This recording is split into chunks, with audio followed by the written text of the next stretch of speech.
Welcome to the College Recruiter webinar. The subject of today's discussion will be on Beyond 9 to 5. My name is Andrea mcewen-henderson, and I will be your host today.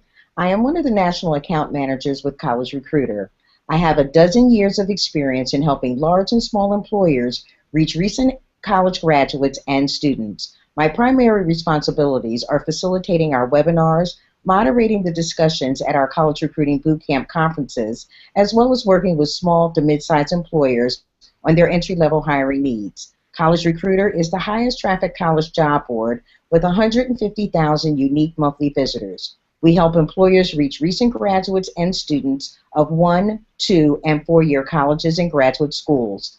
We have permission to deliver emails on behalf of our employer clients to 7 million recent graduates and 10 million students, and can target them by major, school, year of graduation, diversity, and more. Our other targeted solutions for employers include job postings, targeted mobile banner ads, targeted display ads, virtual career fairs, and custom research projects. For more information about College Recruiter, you can reach us at www.collegerecruiter.com/contact or 952-848-2211. At this time, I would like to introduce today's guest. Our guest today is Ade McCormick, author of Beyond 9 to 5, Your Career Guide to the Digital Age. Ade is an advisor on the digital economy, specifically in relation to work, workers, and leadership. He is a former Financial Times opinion columnist, advising business leaders on the near future. Ade lectures from time to time at MIT Sloan School of Management on digital leadership and has written a number of books, including Beyond 9 to 5, Your Career Guide for the Digital Age, his most recent publication. At this time, I'm going to turn the webinar over to Ade. Thank you, Andrea. Welcome. I'm delighted to be here. Firstly, my clients engage me when they want a zoom-out view of how the world is changing, followed by a zoom-in view of how they can capitalize on it. This short presentation is to talk about how the world of work is changing and how you can capitalize on that. If we take an anthropological perspective on this and go back 12,000 years, back then we were chasing our lunch across the savannah. So we were highly mobile. And to avoid lunch eating us, we were highly social as well. We collaborated, we operated in packs. We were very creative in terms of our solutions. We made decisions in real time. Our productivity was judged on number of animals caught, number of berries picked, and so on. And our work and our lives were highly integrated. If we hadn't eaten for several days and at 6 lunch appeared on the horizon, we wouldn't say, let's leave it till 9 o'clock tomorrow morning. We would just go after it. So our work and our lives were highly integrated. That continued on into the agricultural era. But 200 years ago, with the arrival of the industrial era, things changed very drastically. We had to turn up to the factory every day, so we ceased to be mobile. We were paid for our labor as opposed to our outputs. So we learned how to do as little as possible for a given amount of time and therefore developed the art of laziness. In turn, this triggered the science of management to stop us from being lazy. And we were strongly discouraged from being social. We were not allowed to be creative or make decisions. We were placeholders in the factory machine, placeholders for technology that would one day eventually replace us. Our work we generally didn't enjoy, so we looked forward to the end of the day, and we also looked forward to our holidays and the end of our life. So we invented the concept of work-life balance, and that's come about as a consequence of the industrial era. And when I talk about the industrial era, I am talking about factories, but I'm talking about more modern factories as well. I'm talking about offices, with desks and computers, and people sitting in front of them believing that they're knowledge workers and that they are secure in the post-industrial world. But as we'll see, that's not necessarily the case. So The digital era, you might say, or the digital economy, is in fact, you might say, man's return to his true nature. The mobile phone is now a corporate device, so we want to be mobile, and now we're mobile. Social media has blasted its way into the organization, and again, we're social. Similarly, we are seeking, particularly young people are seeking jobs where they have a high degree of autonomy, they are highly creative, and they want to be judged on their outputs, not the number of hours they've sat at a desk. Daniel Pink and Malcolm Gladwell have talked about the need for work to be meaningful, challenging, and for there to be a correlation between the work done and the rewards. And that is certainly a characteristic of the digital economy. So we can think of the digital economy as not so much the industrial era on technology steroids, but on a fundamental return of mankind to his true nature. And once you understand the anthropological significance of this, then we will be able to choose our careers based on our true nature. Typically, we will want to use our brains, we will want to be creative, we will want to, a bit like Picasso, not working 9 to 5, we want to be able to work whenever we want to work, middle of the night, middle of the day, and similarly conduct other aspects of our lives, not outside some 9 to 5 type model, a model that perhaps our parents and grandparents and so on are more associated with. And as well as this step change in terms of industrial to digital economy, we've seen the internet, and the internet was originally designed to connect people. The internet has now become the Internet of Things, devices communicating with each other, and these things are things that we are now wearing, and eventually they are going to become embedded. So the Internet of Things is going to become the Internet of Things in people. So what I'm saying here is that we are also going through, I believe, an anthropological step change in terms of moving from, you might say, Neanderthal to Homo sapiens, and now we're moving to what you might call Homo extensis, or augmented man. And you, listeners, are that augmented man, and you're going to expect more services, better services from your government, from your employers, and so on. We're augmented, and we have augmented needs. Next slide, please. Now, a characteristic of the industrial era was that people focused on their economic well-being. They came in from the villages to get a better life, so to speak, economically. Now, there's a bit of a question mark over what a better life means, but essentially when the options are survival or not survival, coming to the city and working in the factory, even though you're working ridiculous hours, the fact that you have some money allows you to buy food and so on. And that has been a driver of the industrial era. People working purely to gain money, to put aside the fact that the work they're doing they dislike, and perhaps seeing money in itself as the goal, and perhaps losing a sense of why they are in fact working. Typical industrial era parents acquired the toys of success. Big homes, nice cars, exotic holidays, but rarely had the time to enjoy them. They may have earned a lot, but they were poor from a discretionary time perspective. And I believe the next generation of people coming into the world of work will value their time more than they'll value money, because you can always acquire more money, but you can't acquire more time. So I think people are waking up to the reality that they've only got so much time on the planet, and therefore want to use that time as well as possible. Now, our parents typically got on career conveyor belts, maybe law, maybe medicine, and so on, and they sat on those career conveyor belts and steadily moved up the ranks, getting more responsibility and more pay, and so on. Well, those economic certainties are no longer certain. There is so much volatility in the market, coupled with advances in technology, that those careers, whilst they still may exist in 5, 10, 20 years' time, will look very, very different. And a key point is that today we're seeing blue-collar work being automated, so the blue-collar workers don't have any work. But what we're also seeing is white-collar work being blue-collarized. So you might say professions that enabled you to have a certain lifestyle in the last 20, 30, 50, 100 years will no longer deliver the economic value that people have taken for granted for so on.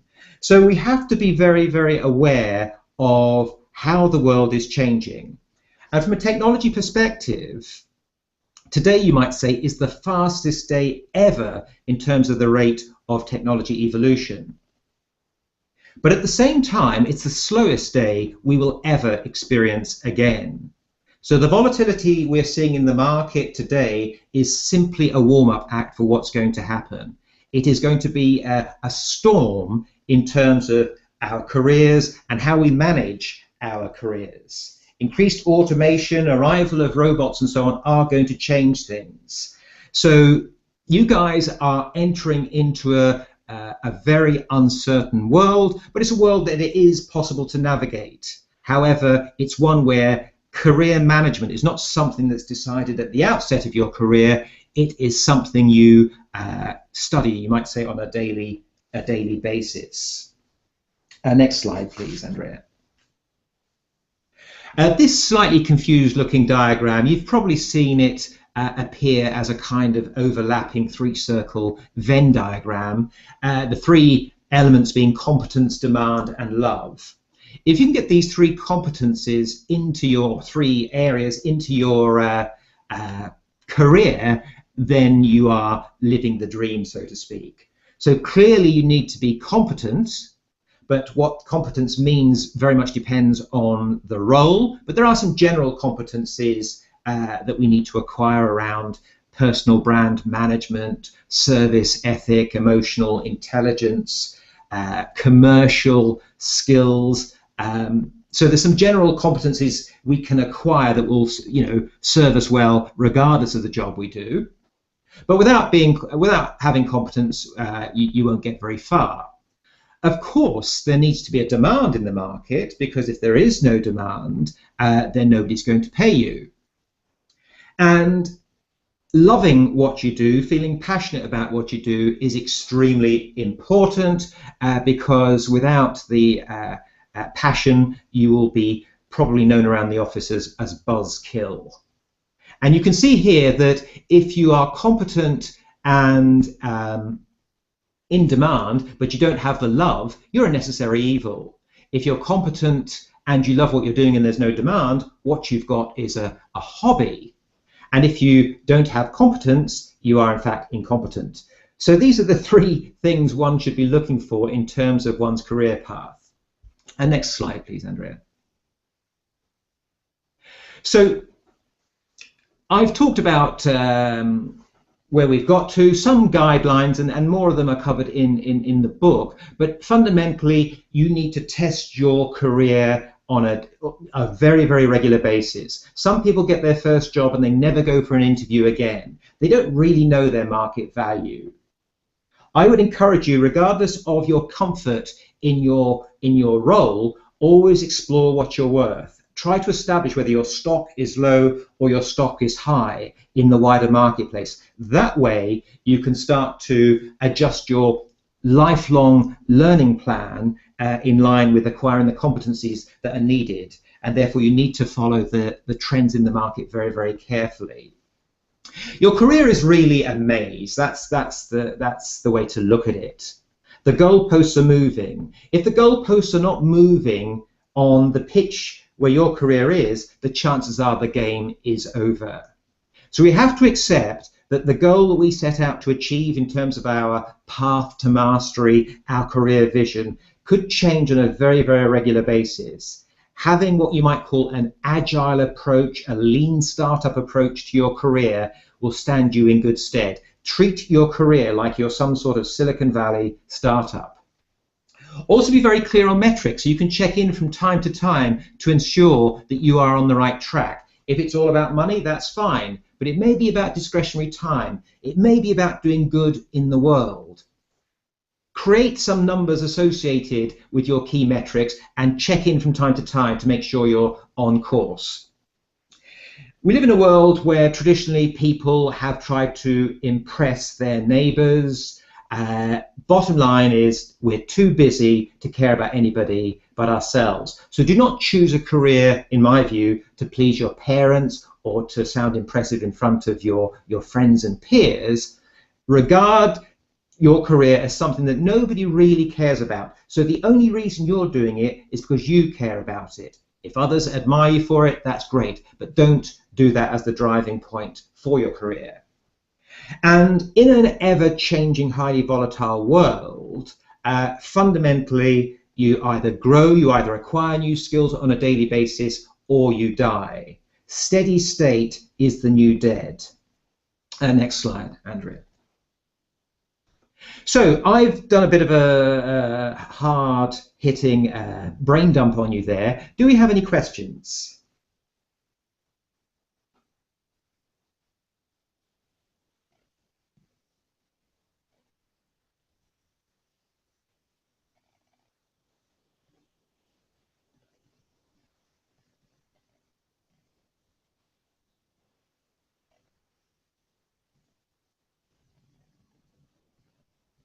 Thank you, Abe, very, very much. This was so enlightening, and I actually have quite a few questions for you. The first one is, you said that we should be able to choose when to work, and that may not be 9 to 5.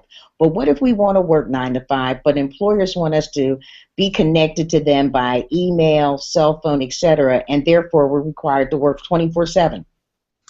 I think the day of working 9 to 5 is over, because increasingly we need to see our employers as customers. And if we're freelancers, that will actually be the case. And most organizations work in a global environment. And so if a proposal needs to be got out the door or a conference meeting has to be held at 2 a.m. in the morning, you've just got to go with it. Otherwise, your economic career options are limited. But the other way of doing this is that if you're the best in the world at what you do, you can call the shots. So you might say the trick is to simply be the best in the world, and the employer has no choice but to operate on your terms. But for most of us, we're simply going to have to fit into the 24/7 world. And if we've chosen a job that we are passionate about, then we will have no problem with this. Lady Gaga, Andy Warhol, Salvador Dali, they didn't work 9 to 5. And that's the price of greatness, you might say. Well, that kind of fits into the next question we received. I get that I shouldn't choose a career that my parents or even my friends think I should go into. But what if the kind of job that really interests me really pays really, really poorly? Very good question. The trick is to have your outgoings not exceeding your incomings. So, to give you more career choices, one needs to gravitate towards what you might call frugal capitalism, or in the extreme, there's a trend called minimalism, which is actually in itself quite a trendy thing to do. So if you can minimize your outgoings, that gives you more economic options. So that's really the bottom line. Buying things to impress people you don't even like and you can't really afford is not the way to go through life. But that was very much a characteristic of the last generation. Abe, do you think we should be concerned about robots in the workplace? Well, as I alluded at the start, we will be the robots. As more and more of the technology comes into us, we will be kind of robotic in many respects. You know, the car is really just an ill-fitting exoskeleton. And we will start to see manufacturing companies using people essentially wearing the machinery because it gives more flexibility. Now that sounds a little bit Star Trek, but it is happening. But if we ground it a little bit more, yes, robots are coming into the workplace. And in the UK, the government is looking at how they tax robotic employees, almost as a way of saying, let's punish the employer if they don't use enough humans. But the downside of that is that they will become less globally competitive. So the robots are coming for sure. The key skill is to be able to do things that robots can't do. And the things that robots can't do today is be creative. So I strongly encourage the next generation and the current generation of workers to focus on their creativity, not to see that as something that is purely what artists do. Even if you're a mathematician or an astrophysicist, think about how you could be more creative, how you can make synaptic connections between different subjects in a way that brings unique insight to your employer. What do you think are some of the key skills that all grads should acquire?